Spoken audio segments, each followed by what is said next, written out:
বিসমিল্লাহির রহমানির রহিম। প্রিয় দেশবাসী, ভাই ও বোনেরা, আসসালামু আলাইকুম। পবিত্র মাহে রমাদান শুরু হতে যাচ্ছে। আমি বাংলাদেশ সহ বিশ্বের সকল মুসলমান ভাই ও বোনদেরকে জানাই পবিত্র মাহে রমাদানের আগাম শুভেচ্ছা। পবিত্র রমাদান মাসে দেশের মানুষ একটু শান্তি এবং স্বস্তিকর পরিবেশে রোজা রাখবেন, সেহরি করবেন, ইফতার করবেন, ইবাদত বন্দেগী করবেন, এমনটি জনগণের ইচ্ছা, আশা বা প্রত্যাশা। কিন্তু দেশে এক অস্বস্তিকর পরিস্থিতি বিরাজ করছে। চারিদিকে শুধু ভোট ডাকাত আর দুর্নীতিবাজদের উল্লাস, উপেক্ষিত অবহেলিত সাধারণ মানুষ, সাধারণ জনগণ। প্রতিদিন বেড়েই চলেছে চাল, ডাল, লবণ, তেল, চিনি, পেঁয়াজের দাম। নিত্য প্রয়োজনীয় প্রতিটি পণ্যের দাম প্রতিদিন করে একটু একটু করে জনগণের ক্রয় ক্ষমতার বাইরে চলে যাচ্ছে। এমনকি রোজাদারদের জন্য ইফতারের প্রধান অনুষঙ্গ খেজুরের দাম পর্যন্ত পরিকল্পিতভাবে বাড়িয়ে দেওয়া হয়েছে। হাসিনার দামি সরকার বলছে খেজুর নাকি বিলাসী পণ্য। এই অজুহাতে খেজুর আমদানির উপরে অস্বাভাবিক হারে শুল্ক আরোপ করা হয়েছে। দেশের মানুষের জিজ্ঞাসা, রোজাদারদের কাছে খেজুর কি বিলাসী পণ্য? সাধারণ ব্যবসায়ীদের অভিযোগ, বর্তমানে দেশে 110 টাকা কেজি দরে আমদানি করা খেজুরের শুল্ক দিতে হয় 140 টাকা। 120 টাকা কেজি দরে আমদানি করা খেজুরের শুল্ক দিতে হয় 210 টাকা। প্রশ্ন, খেজুরের উপরে এমন অস্বাভাবিক হারে শুল্ক আরোপ করলে বাজারে কি খেজুরের দাম কমবে? সুতরাং অন্তত রমজান মাসের জন্য হলেও খেজুর আমদানির উপর কি শুল্ক মওকুফ করা যেত না? প্রিয় ভাই বোনেরা, ফ্যাসিস্ট হাসিনার দুর্নীতিবাজ সরকার তথাকথিত মেগা প্রজেক্ট কিংবা ব্যক্তি বিশেষের মূর্তি কিংবা ভাবমূর্তি প্রতিষ্ঠা করতে গিয়ে বছরের পর বছর ধরে অকারণে রাষ্ট্রের শত শত কোটি টাকা খরচ করেই চলেছে।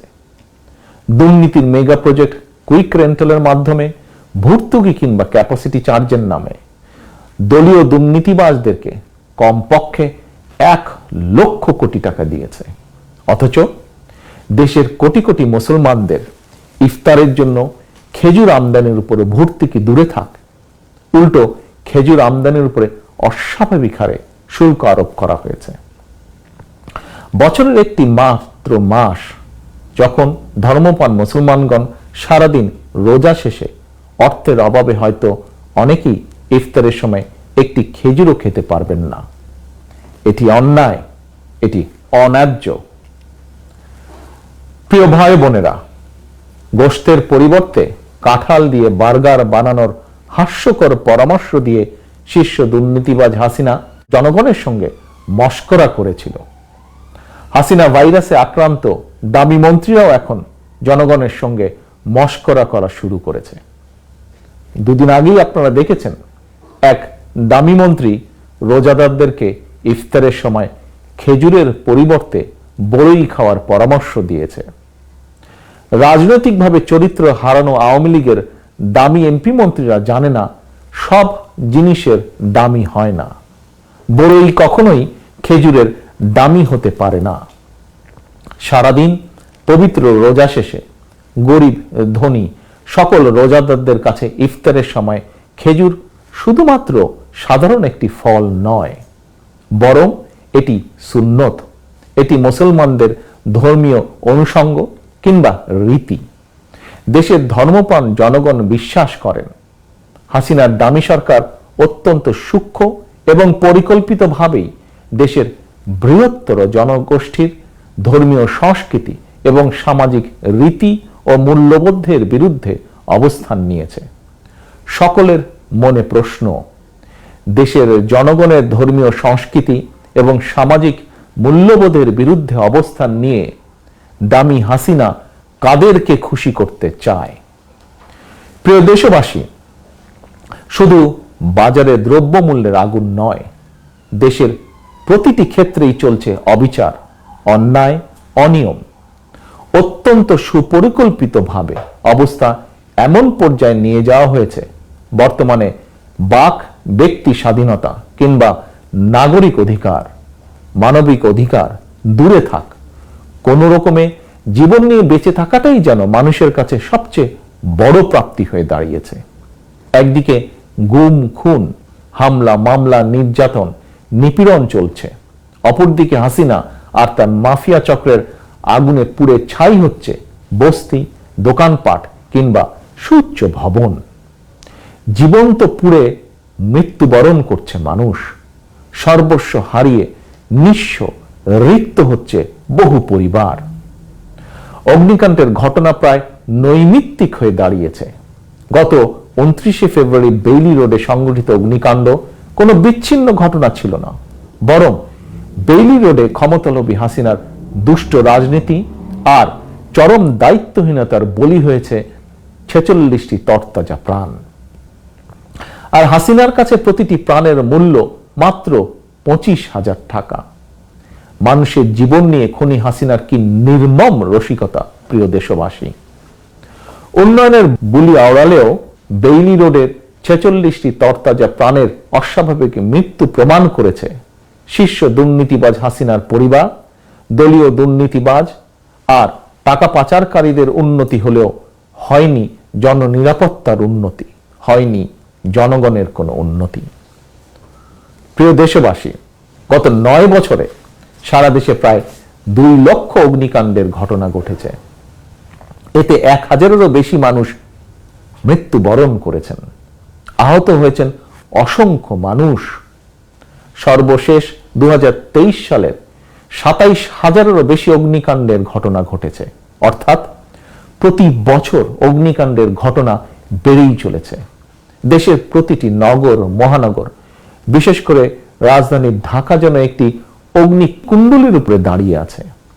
গত 15 বছরে Tazreen garments, Shezan juice factory, রাজধানীর বঙ্গবাজার, গুলশান, বসুন্ধরা, আমিন বাজার, পুরনো ঢাকার চুড়িহাট্টা, বনানীর এফআর টাওয়ার কিংবা সীতাকুণ্ডে বিএম ডিপোতে ভয়াবহ যে অগ্নিকাণ্ড ঘটেছে, সে অগ্নিকাণ্ডে পুড়ে ছাই হয়ে গিয়েছিল অসংখ্য মানুষের জীবন এবং সম্পদ। প্রতিটি অগ্নিকাণ্ডের ঘটনাই কি স্রেফ একটি দুর্ঘটনা? অবশ্যই নয়। জনগণ বিশ্বাস করে অনেক অগ্নিকাণ্ডের ঘটনার নেপথ্যে রয়েছে ফ্যাসিস্ট হাসিনা এবং তার দলীয় রাজনৈতিক দুর্বৃত্তদের দুষ্ট রাজনীতি, অব্যবস্থাপনা এবং দায়িত্বহীনতা কিংবা উচ্ছেদ অথবা ভূমি জমি দখলের অসৎ পরিকল্পনা। এ কারণেই গত 15 বছরে দেশে সংঘটিত একটি অগ্নিকাণ্ডেরও ঘটনার সুষ্ঠু বিচার হয়নি, এমনকি একটি ঘটনারও সুষ্ঠু তদন্ত পর্যন্ত হয়নি। বরং প্রতিটি অগ্নিকাণ্ডের ঘটনার পরই দেখা গিয়েছে হাসিনা কিংবা তার দলের নেতাকর্মীদের বাচালতার আড়ালে হারিয়ে গিয়েছে অগ্নিকাণ্ডের নেপথ্য রহস্য। সুতরাং এভাবে একটির পর একটি অগ্নিকাণ্ডের যে ঘটনা, কোনো ঘটনাই স্বাভাবিক দুর্ঘটনা নয়। এটি রীতিমতন রাষ্ট্র এবং প্রশাসনিক ব্যর্থতায় প্রতিটি অগ্নিকাণ্ডের ঘটনা এক একটি পরিকল্পিত হত্যাকাণ্ড, এবং এইসব হত্যাকাণ্ডের দায় খুনি হাসিনা কোনোভাবেই এড়াতে পারে না। প্রিয় ভাই বোনেরা, কোনো ঘটনা, দুর্ঘটনা যখন নৈমিত্তিক হয়ে দাঁড়ায়, তখন সেটি আর দুর্ঘটনা হিসেবে বিবেচিত হয় না। যখন তখন যেখানে সেখানে আগুন লেগে ঘর বাড়ি বস্তি, ব্যবসা প্রতিষ্ঠান, বহুতল ভবন পুড়ছে, মৃত্যুবরণ করছেন শত শত মানুষ, সম্পদ বিনষ্ট হচ্ছে শত শত কোটি টাকার। অথচ অগ্নিকাণ্ডের ঘটনা রোধের জন্য ফায়ার সার্ভিসের আধুনিকায়ন নেই, আধুনিক সরঞ্জাম নেই, এমনকি নেই ফায়ার ব্রিগেডকে আরো দক্ষ প্রতিষ্ঠান করার জন্য প্রয়োজনীয় আইন এবং বিধিমালা। 2014 সাল থেকে ফায়ার ব্রিগেডের বিধিমালা স্থগিত করে দেওয়া হয়েছে। ফলে এখন শুধু মাত্র একটি নোটিশ দেওয়া ছাড়া ঝুঁকিপূর্ণ ভবনের ব্যাপারে ফায়ার ব্রিগেড কর্তৃপক্ষের আর তেমন কোনো কঠিন এবং কার্যকরী পদক্ষেপ নেবার ক্ষমতাই নেই। বছরের পর বছর ধরে র্যাব পুলিশের বন্দুকের জোরে ক্ষমতা কুক্ষিগত করে রাখলেও অগ্নি নির্বাপন কিংবা দুর্যোগ মোকাবেলায় কোনো আধুনিক ব্যবস্থাই নেই প্রয়োজনীয় আইনের সংস্কার। রক্তপিপাসু হাসিনার আইন শুধু কাকে ধরা যায়, কাকে মারা যায় কিংবা বিচারের নামে অবিচার চালিয়ে কাকে ফাঁসিতে ঝুলিয়ে দেওয়া যায়। প্রিয় দেশবাসী ভাই ও বোনেরা, প্রতিটি ঘটনা দুর্ঘটনার পরই আমরা দেখেছি ফ্যাসিস্ট হাসিনা সারা বেলা উন্নয়নের বুলি আওড়ালেও সবই আসলে ছিল হাসিনার ফাঁকা বুলি। জনগণকে ধোঁকা দিয়ে বোকা বানিয়ে কিভাবে মেগা প্রকল্পের নামে শত শত কোটি টাকা দুর্নীতি করা যায় সেদিকেই শেখ হাসিনার চোখ। প্রতি বছর বাজেটের আকার বাড়ছে, তবে তার সঙ্গে পাল্লা দিয়ে বাড়ছে দুর্নীতির আকার। অর্থাৎ মেগা দুর্নীতির জন্যই যেন প্রতি বছরের এই বাজেটে উপেক্ষিত, অবহেলিত নাগরিক নিরাপত্তা কিংবা নাগরিকদের ক্ষমতায়নের সঙ্গে সংশ্লিষ্ট তথা জননিরাপত্তা, মানব উন্নয়ন, কৃষি, শিক্ষা, স্বাস্থ্য খাত, জন উন্নয়নের সঙ্গে সংশ্লিষ্ট প্রতিটি খাতে বাজেট বরাদ্দ অপ্রতুল। প্রিয় দেশবাসী, আপনারা সাম্প্রতিক সময়ে লক্ষ্য করেছেন দামি সরকারের স্বাস্থ্যমন্ত্রী নানা অনিয়মের অভিযোগে গত এক মাসে সারা দেশে প্রায় ১৫০০ হাসপাতাল, ক্লিনিক, ডায়াগনস্টিক সেন্টার বন্ধ করে দিয়েছে। কেন এত হাসপাতাল, ক্লিনিক বন্ধ করতে হচ্ছে? প্রশ্ন, এত সংখ্যক হাসপাতাল, ক্লিনিক গড়ে উঠলই বা কিভাবে? কারা এর জন্য দায়ী? তাহলে কিসের উন্নতি হলো? তবে সম্প্রতি শিক্ষাঙ্গনে উন্নতির একটি ভয়ঙ্কর চিত্র জনসম্মুখে প্রকাশ হয়ে পড়েছে। দেশবাসী, আপনারা সকলেই জানেন দেশের শিক্ষাঙ্গনগুলো এখন লগি, বৈঠা, রামদা আর পিস্তলধারী ছাত্রলীগের হাতে জিম্মি। আবাসিক হলগুলো পরিণত হয়েছে ছাত্রলীগের নির্যাতনের কনসেন্ট্রেশন ক্যাম্পে। এমন পরিবেশই হাসিনার উন্নয়নের জোয়ারে ভেসে ছাত্রলীগের এক নেতা শিক্ষক হয়েছিল। সেই শিক্ষক নেতা সম্প্রতি ক্লাসের ভেতরেই একজন শিক্ষার্থীকে গুলি করে দিয়েছে।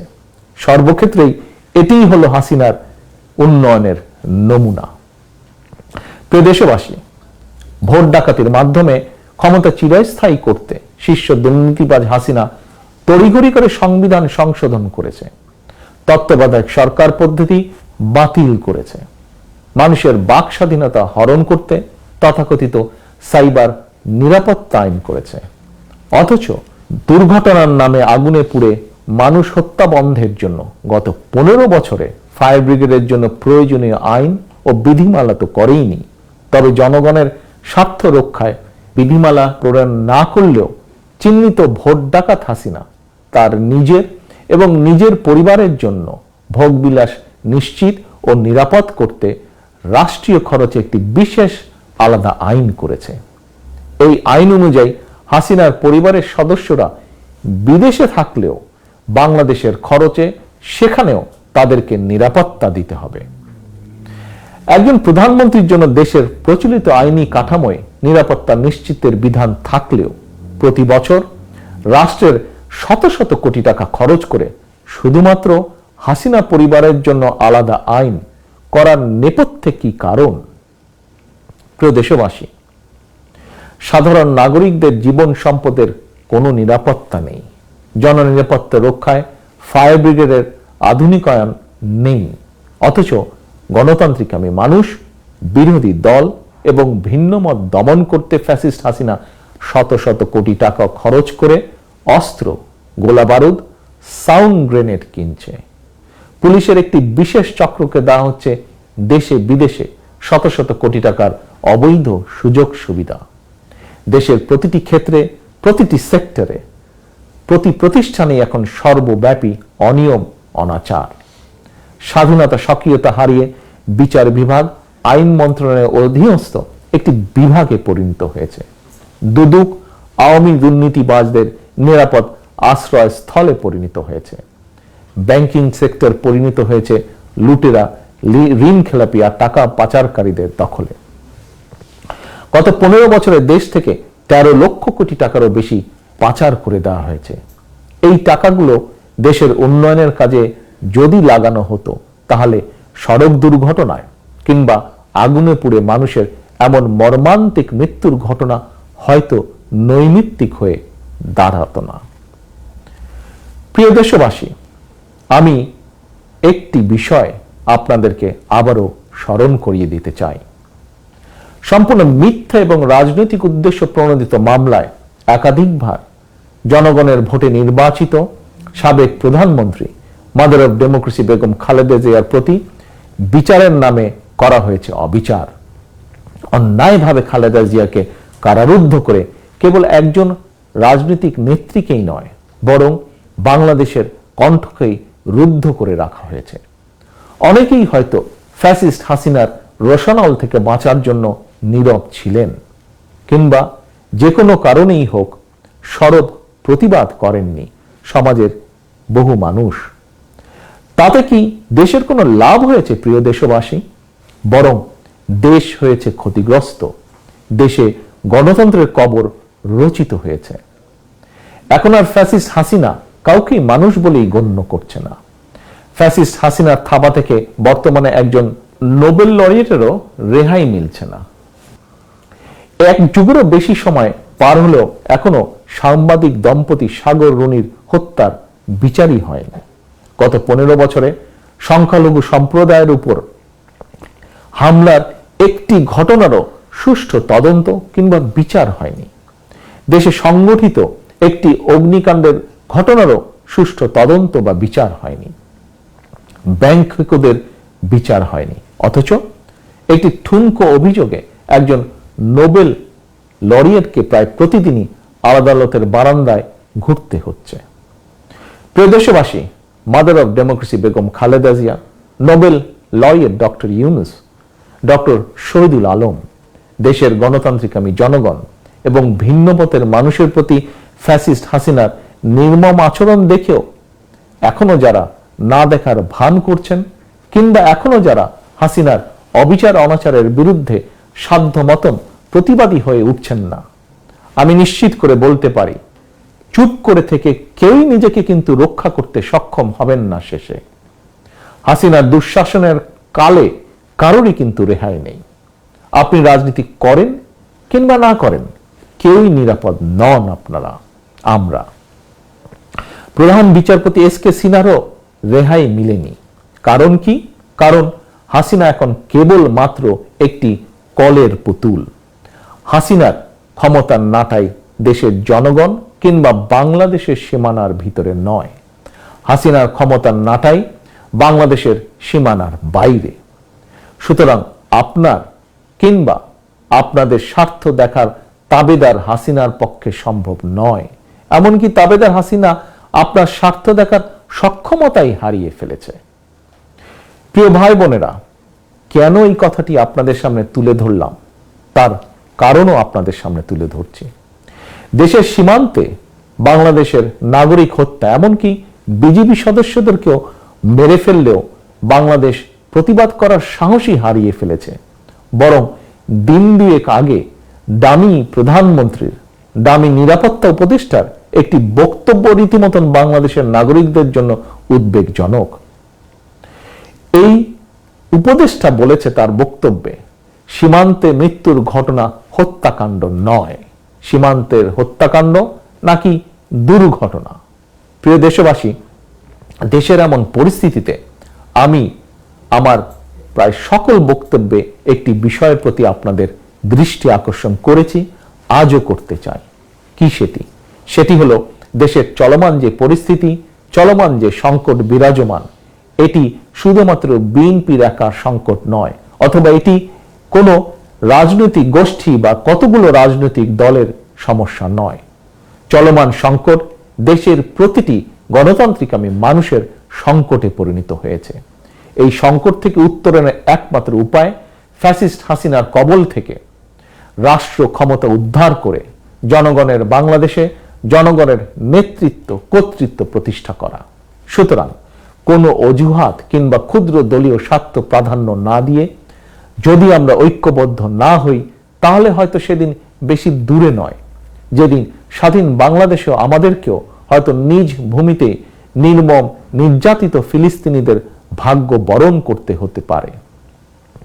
প্রিয় দেশবাসী, অতএব আসুন স্বাধীন দেশে স্বাধীন নাগরিক হিসাবে সম্মানের সঙ্গে মানবিক মর্যাদা নিয়ে যদি বেঁচে থাকতে হয়, তাহলে এই স্বাধীনতার মাসে দেশ এবং জনগণের স্বাধীনতা রক্ষার লড়াইয়ে আবারও রাজপথে ঐক্যবদ্ধ হওয়ার শপথ নেই। আমরা ঐক্যবদ্ধ হলে হাসিনার পতন সময়ের ব্যাপার মাত্র। আমাদের বক্তব্য স্পষ্ট, 7ই জানুয়ারি নির্বাচন কোনো নির্বাচন ছিল না। হাসিনার বর্তমান ডামি সরকার সম্পূর্ণভাবে জনম্যান্ডেটহীন এবং সম্পূর্ণভাবে অবৈধ। হাসিনাকে রাষ্ট্রীয় ক্ষমতার বাইরে রেখে নির্বাচনকালীন নির্দলীয় নিরপেক্ষ সরকারের অধীনে একটি অবাধ, সুষ্ঠু, নিরপেক্ষ নির্বাচনের মাধ্যমেই কেবল জনগণের কাছে জবাবদিহিমূলক একটি গণতান্ত্রিক সরকার প্রতিষ্ঠা করা সম্ভব। সেই লক্ষ্যেই আমাদের আন্দোলন চলমান। এই আন্দোলনে গণতান্ত্রিক এবং জনগণের স্লোগান, বাংলাদেশ যাবে কোন পথে, ফায়সালা হবে রাজপথে। গণতন্ত্রের বিজয় সুনিশ্চিত ইনশাআল্লাহ। প্রিয় দেশবাসী, আল্লাহ হাফেজ। বাংলাদেশ জিন্দাবাদ। বাংলাদেশ জাতীয়তাবাদী দল জিন্দাবাদ।